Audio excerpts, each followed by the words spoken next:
Hey guys, it is Juanita Coley, the Contact Center Whisperer, also the CEO and founder of Solid Rock Consulting.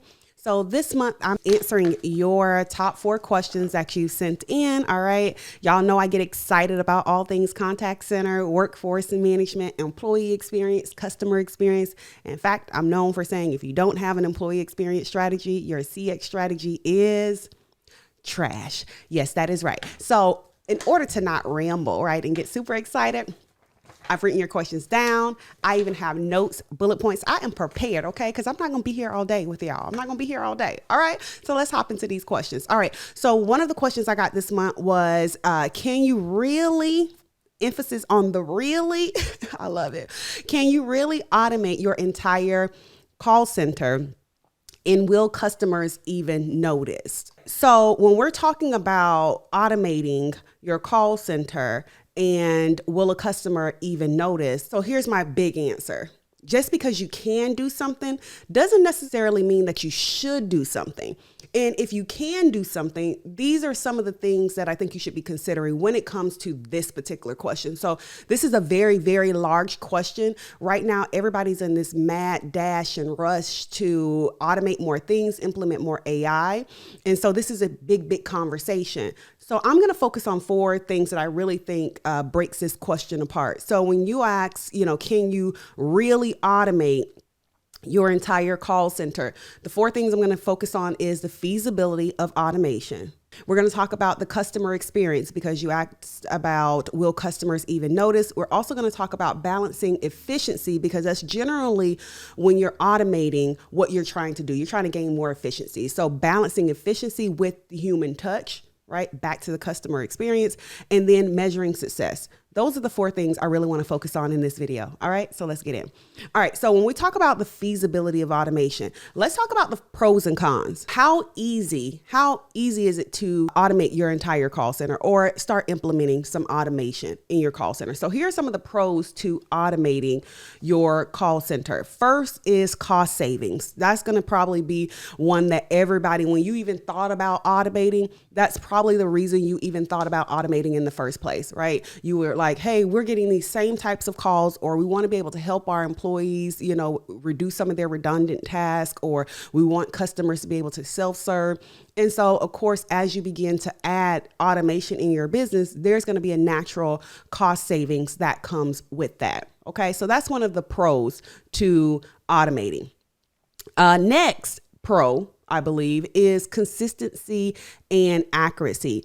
Anytime you implement any kind of automation and you're taking away the redundant things, if you are doing it right, then that means it's going to be done the same way every time, which means the likelihood of error occurring is very slim to none. Again, it is a system, so it's going to do it the same way every time based on how you programmed it. So if you programmed the automation to occur a certain way and it's the right way, then your error rate goes down extremely, right? So when we think about having a consistent experience and having an accurate engagement, that's one of the pros of automation. You reduce human error. Okay. Last but certainly not least, probably one of my favorite reasons to automate is you get the 24/7 availability. When you have automation, you have systems working in your business, you are able to serve your customer around the clock. You are able to be there when they need you, not when you want to be there. So automating the tools and systems in your business allows for you to be able to serve your customer around the clock, offering, that full service around the clock availability, allowing organizations really to be able to scale up. Okay. So pros. Those are your pros. Let's talk about some of the cons, though. I can't just give you all the pros of automation, not really make sure you understand some of the cons. Some of the cons is that you lose some of that human touch, right? The more things you automate. So this is back to the question of, can you fully automate? Can you really automate your entire contact center or call center? If you are looking to just automate everything in your business, guess what happens? You're going to lose that human touch. And if that's what your customers love about your brand. They like engaging with the people, or maybe they don't like it, but they need to. It's a necessity based on the industry that you're in, high finance industry, healthcare industries, right? And you need to actually talk to somebody or engage with someone, then you lose that human touch. Complex issue handling, right? Now, AI has come a long way. Automation has come a long way, and that's a whole different topic for a different video, right? Automation and AI, they're not the same thing, but we use the words interchangeably. Nevertheless, I digress, right? But as you automate more things in your business, then you lose some of that ability to handle complex issues, and that's why you want to leverage the individuals. Automate the redundant, repeatable, predictable occurrences and issues in the business, right? And you allow humans to handle some of the more complex issues. So you lose that with full automation. And then last but certainly not least, one of the cons is you have to think about, and this is something that I think people miss all the time, you have to think about the initial implementation challenges. So when you're implementing full-scale automation, you have to think about, okay, what is the cost of that? The technology, people, right? People culture, what impact that's going to have to my people culture? Do I just want to do this in mass implementation mode, or do I want to pilot some of this, take off bits and chunks, and so that the organization, right, has time to, organization internally and externally, customers and employees have time to adopt this automation, right? It could be a big culture shock when you just say, okay, everything's automated. There's no customer service line. You have to think about that from a people perspective, again, internally and externally, but you also need to think about it from implementing the technology in and of itself. Okay. A lot of times it's not just turn on the switch. And even some of the technology that's the best, right, that is turn on the switch, you still have to think about all the other processes that are going to be impacted by it. Okay. Next point I want to talk to you guys about is the customer experience. Will customers even notice? So let's just get into it, because I don't know why people think that they can implement AI and automate different tasks and customers aren't going to notice. Like, customers are most certainly going to notice. So that's the short answer, right? But I think that there are some best practices and there are some strategies that you can implement when automating tasks, automating things, and implementing AI in your business that will allow the technology to be less of an annoyance. Okay. Because that is the challenge, right? People are generally like, I don't want to talk to a robot. I want to talk to a person. I want to talk to a person. So they're trying to opt out before they even hear what the options are. And generally that's because when we think about the customer experience, by the time I'm calling you or by the time I am going on the web to chat you, most of those individuals have already done self-search or, something like that. So by the time I get to the point to where I actually need assistance as a customer, I've already tried to do the self-service thing. So I actually want to chat. Whether that is on phone, email, chat on the website, whatever. Let's talk about some strategies to make it less of an annoyance. So the short answer, are they going to notice? Yes. Okay. But here's how you make it less of an annoyance and some of the strategies that you should be implementing. So with AI, now we're talking about AI, there is something called NLP, natural language processing, which is what allows the technology to have more of a conversation with you, right? Like, it allows you to engage with the customer in more of a conversational manner. So rather than just saying, press 1 for this or say 2 for this, and you're just responding to a prompt, natural language processing allows the customer to talk back in, and it understands dialect, it understands slang, it understands these different things that would normally happen during a normal conversation. So if you're going to implement technology or automation and AI in your business, and you're trying to get to a more automated or AI state of your organization, you want to be leveraging things that has the ability, right? Technology that has the ability to converse with the human, right? So it's not like press 1 for this. They're going to 0 because they're trying to opt out. Okay. That's what's happening. Okay. Because they don't want to talk to the technology. But if it is more conversational, right, and it understands when they are saying things and what they mean, right, then you are less likely to have people be so annoyed. All right. So they are going to notice, they'll be less annoyed. So that's one of the things when we're thinking about the customer experience and how to impact or annoy the customer less. Natural language processing, allow the technology to be more conversational. In that, right, allow there to be more personalization. So if we want to increase the customer experience and still do some automation and implement AI, the engagement, the interaction has to be personalized. There has to have a personal and in context to what I, the individual, are calling in about, right? Or emailing or chatting about, right? So personalization in context matters. Okay. Hashtag that. And then also, this is so important that I can't even stress this enough. Okay. So come in real close. Come in. Okay. Come in real close. Okay. Human escalation path. All right. So if I am going to engage with AI, all right, y'all already know I get extra. If I'm going to engage with AI as a customer, right, I'm a customer of yours, I'm calling in, I'm chatting, I'm emailing, I'm walking into your business and something not working, I need to be able to escalate. Hey, ma'am, sir, I need you to come on over here to help me, right? You need to be able to have a human escalation path. Yes, you can do your automation. You can implement AI. You can do all these things in your business so you can get the cost savings. You could be available 24 hours, right? You've even implemented personalization. You've done all these things. You have someone around so they can handle the complex issues. But if I can't opt out, right? Or if I cannot escalate when needed, you're going to have some issues. All right. You're going to have some customer issues, the customer experience issues. Okay. All right. So that's your second question. All right. Around the customer experience, will customers notice? Short answer, yes, they're going to notice. Some of the things that you can be doing to make it less of an annoyance is make sure you're implementing technologies that have NLP, that natural language processing, so that it can have more of a conversational tone.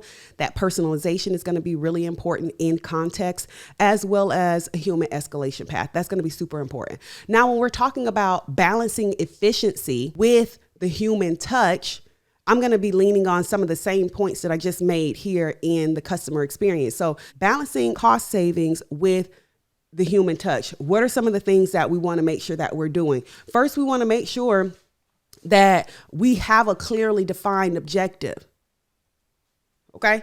Like, so many times nowadays we have organizations, because AI and automation is such a big conversation. Customer experience is such a big conversation that, people are on this mad dash and rush to implement AI and automate the business, but they are not stopping to first say, okay, what is the objective before we implement, and automate everything? Let's clearly define what the objective and the goal is, so that we'll be able to first benchmark where we are today. Where are we right now with CSAT? Where are we at right customer satisfaction? Okay. Where are we at right now with our average handle time? What is our net promoter score? NPS. What's the biggest challenge that our customers are complaining about? How can we serve them better? What is the actual clear, defined objective? Clearly define that first, so that when we go to our next piece of this, we can understand, what are we trying to personalize? How do we put that in context to what we're doing? Again, we're talking about balancing our efficiency gains with the human touch. So once I've clearly defined those objectives and those goals and what I'm going after, what efficiencies I'm trying to gain, then I can move into personalization, right? I can create seamless escalation paths, right? So yes, I've implemented all of this AI, I've implemented all these automations, but guess what? I understand my customer journey so well that I know that if they go here, this is likely going to be an escalation. So I need to, one, make sure my staff is trained, right? Which is taking me to my next point, right? They're trained to be able to handle those types of complex issues, because guess what? The customer's already been through all the automation pieces. They've already been through all the easy things. Yes, they've already done a reboot, right? Like if you call tech support and like, hey, have you rebooted your computer? Yes, I did that before I called. I did that before I called. Okay. So by the time I'm calling you and talking to you, please don't ask me to reboot my computer. But somehow that always magically works. But I digress. Okay. So seamless escalation path so that you already understand where the customer has been in the automation journey, what has happened, because you've already clearly defined what the objective was, where they've been, how you've personalized the path for them and their experiences. And you now have an escalation path, right? Taking me to the point of what I just mentioned, training. So this is why training is going to be so important, and how you balance that efficiency with the human touch, making sure that people are trained and it's always updated. It's always updated. I think that's super, super important. You're always updating based on, it's not a one size fit all. It's not a set it and forget it. When we start implementing AI and automation into the business, it is, okay, what's now happening? What's current state? How are customers responding? Those things are super important. Okay. And so you're constantly reviewing and doing, reviewing, modifying, doing, right? Like you're constantly in that cyclical state. Okay.